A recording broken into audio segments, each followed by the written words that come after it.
I never thought my life would turn into a tale of betrayal and intrigue, but here I am, recounting events that shattered my world. My wife and I had been married for over a decade, and I believed we had a solid, loving relationship. We were both in our early 30s, living in a suburban neighborhood in the United States, and our lives seemed perfectly normal from the outside. We had good jobs, a comfortable home, and a social circle of friends and family. But one evening, everything changed. It started with a gut feeling, an intuition that something was off. My wife had been distant for a few months, often working late and going on business trips more frequently than before. I didn't want to jump to conclusions, but the nagging suspicion grew too strong to ignore.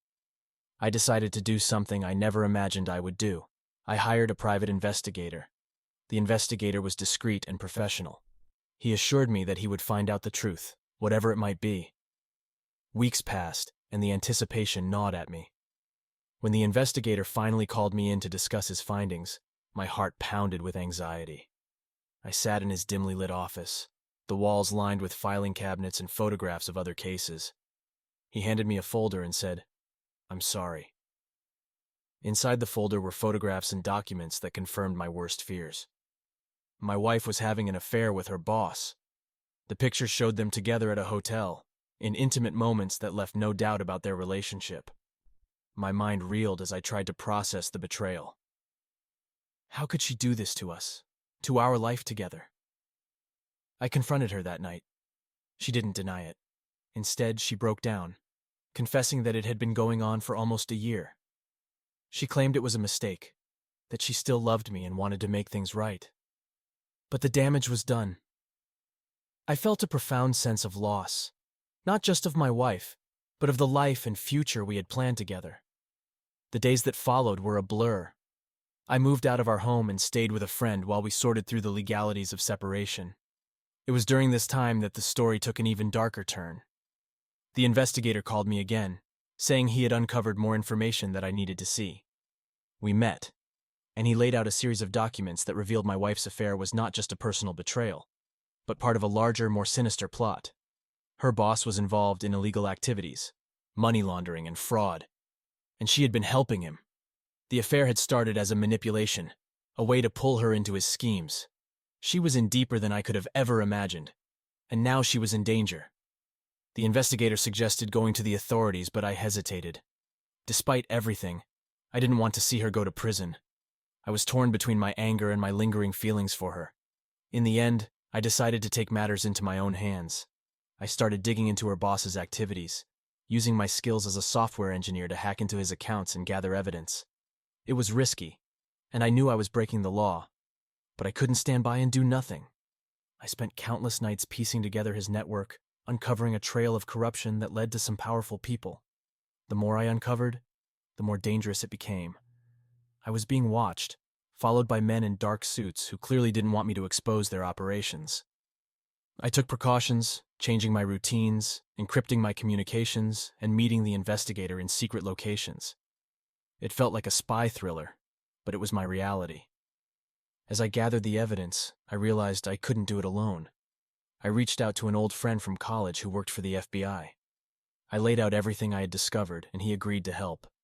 We coordinated a plan to bring down the entire network, ensuring that my wife would be treated as a witness rather than a suspect. The operation was complex and fraught with danger, but we pulled it off. The arrests were swift and decisive. Her boss and his associates were taken down, their criminal empire dismantled. My wife, now a key witness, was placed under protection. The media frenzy that followed was overwhelming, but there was a sense of justice being served.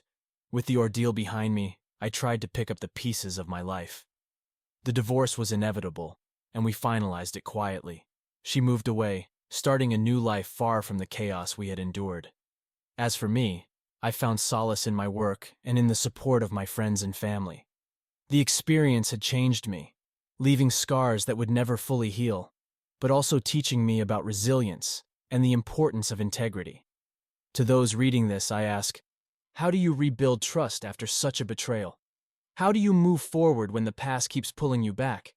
Have you ever faced a situation where everything you believed in was turned upside down? How did you cope? And what advice would you give to someone in my shoes? Dear viewers, more than 90% watch my content without subscribing. If you still have not subscribed, then I ask you to do so. For me, this is the best motivation to continue. Your insights and support mean more than you know. Thank you for being a part of this journey with me. Days turned into weeks, and the aftermath of the confrontation hung heavily over me. Living alone in our once shared home felt surreal.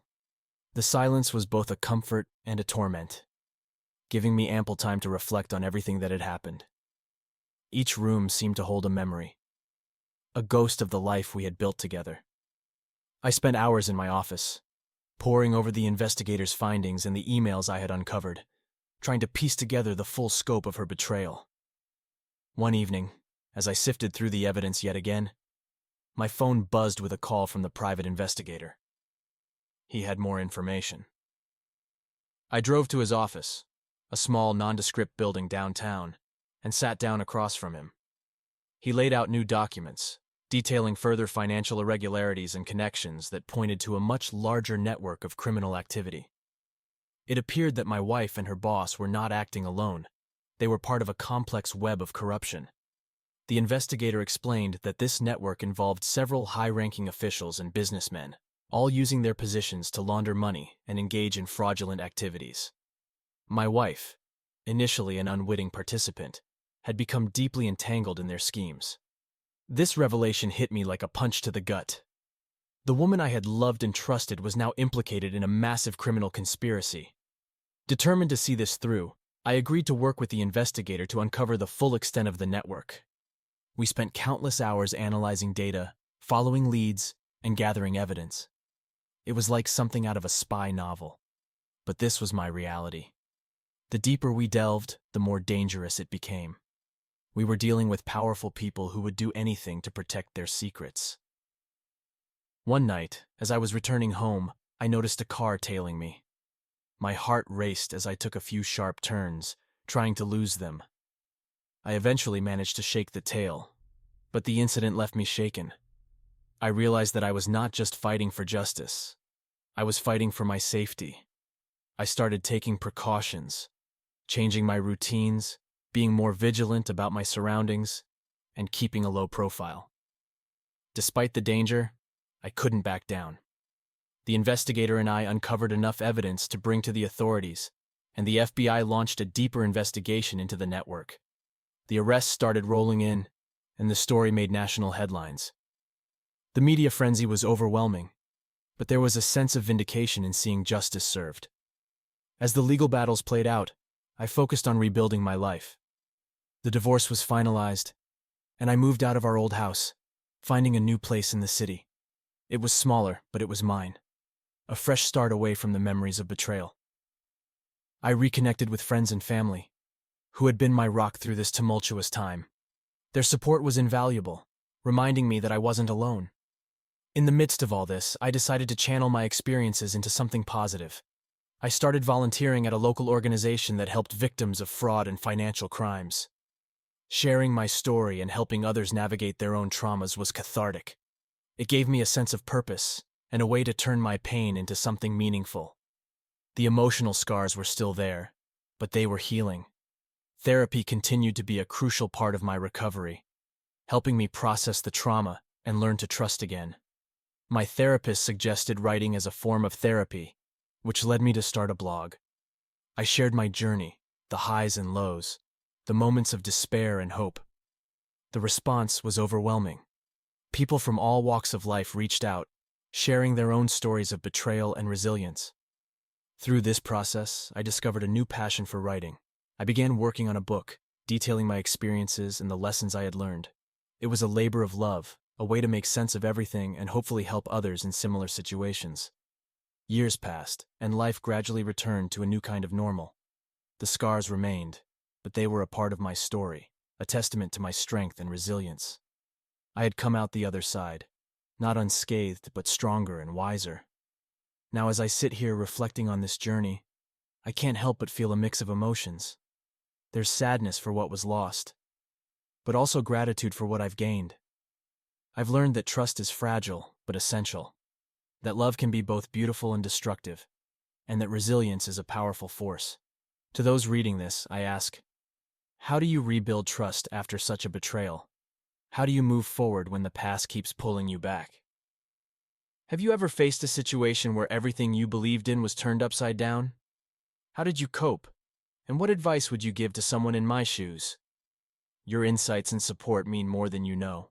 Dear viewers, I ask you to subscribe to the channel under this video. I will be very grateful to you. Life has a way of surprising you, even when you think you've seen it all. A few months after the final legal battles and the media storm had died down, I attended a charity event for victims of financial crimes. It was there that I met someone who would change my life in ways I couldn't have predicted. She was a volunteer at the event, passionate about helping others, and with a warmth that immediately drew me in. We started talking, and our connection was instant. Over the next few weeks, we spent more and more time together, and a new relationship blossomed. She knew about my past and accepted me, scars and all. Her kindness and understanding were a balm to my wounded soul. Dating again was both exhilarating and terrifying. I was cautious, afraid of being hurt again, but she was patient and supportive. We took things slow, building a foundation of trust and mutual respect. For the first time in a long time, I felt hopeful about the future. Our relationship deepened, and I started to see a future filled with possibilities. We traveled together, explored new hobbies, and supported each other's dreams. She encouraged me to pursue my passion for writing, and I finished my book, Shattered Trust. It was a cathartic experience, putting my story out into the world, and it resonated with many readers. The book's success was unexpected but gratifying, and it opened up new opportunities for speaking engagements and advocacy work. I continued to volunteer and became more involved in efforts to protect others from financial crimes. My experiences had given me a unique perspective, and I was determined to make a difference. I worked with organizations to create educational programs and support networks for victims. It was fulfilling work, and it gave me a sense of purpose. As my relationship with her grew stronger, I realized that I had found something special. She had become my partner, my confidant, and my biggest supporter. We moved in together, creating a home filled with love and laughter. It wasn't always easy. We had our challenges and disagreements, but we faced them together, learning and growing as a couple. One sunny afternoon, while we were hiking in the mountains, I proposed to her. It was a simple, heartfelt moment, and she said yes. We married in a small ceremony, surrounded by close friends and family. It was a day filled with joy and celebration, a new beginning for both of us. Our marriage was a partnership in every sense. We supported each other's careers, shared our dreams, and built a life together. We traveled, adopted a rescue dog, and even started talking about having children. Life was good, and I was grateful every day for the second chance at happiness. Looking back, it's hard to believe how far I've come. From the depths of betrayal and despair, I found a way to rebuild my life and create something beautiful.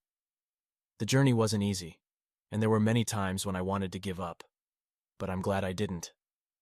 I learned that it's possible to heal, to trust again, and to find love after loss.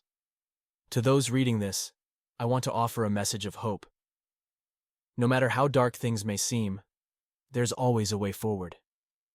Trust yourself, lean on those who care about you, and never give up on the possibility of happiness. Life is unpredictable, and sometimes the best things come when you least expect them. Have you ever found hope and love after a period of darkness? How did you rebuild your life and find the strength to move forward? What advice would you give to someone who is struggling to see the light at the end of the tunnel? As the years passed, I continued to build a life that was rich and fulfilling. My career as a software engineer flourished, but my passion for advocacy and helping others never waned. The success of Shattered Trust led to more opportunities to speak and write about my experiences, and I embraced these chances to make a difference. One of the most rewarding aspects of this new chapter in my life was the work I did with nonprofit organizations.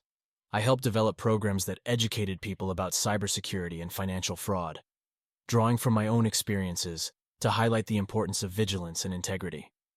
Seeing the positive impact of these efforts was incredibly satisfying, and it reinforced my belief in the power of turning pain into purpose. At home, life was equally rewarding. My wife and I welcomed our first child, a beautiful baby girl, and she brought a new level of joy and meaning to our lives. Parenthood was challenging and exhausting, but it was also profoundly fulfilling. Watching our daughter grow, discovering the world through her eyes, filled me with a sense of wonder and gratitude. Our family grew with the addition of 2 more children, a boy and another girl. Our home was lively and chaotic, but it was also filled with love and laughter. My wife and I worked hard to balance our careers with the demands of parenting, supporting each other every step of the way. Our bond grew stronger, forged by the shared experiences and challenges we faced together.